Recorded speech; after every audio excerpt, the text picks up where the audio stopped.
Od toliko savjeta o prehrani i skidanju kilograma jednostavno ne znaš odakle krenuti. Ako želiš saznati 4 savjeta kako jednostavno poboljšati svoje prehrambene navike, pogledaj ovaj video do kraja. I da, obavezno me zaprati ako želiš još korisnih savjeta o treningu, prehrani i skidanju kilograma. Ne moraš promijeniti sve odjednom kako bi poboljšala svoju prehranu.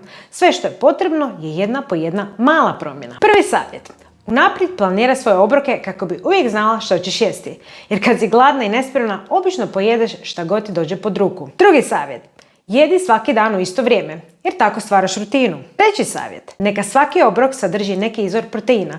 Neka bar pola tanjura bude povrće i kroz dan ubaci koji komad voća. Četvrti savjet je da jedeš bez distrakcija.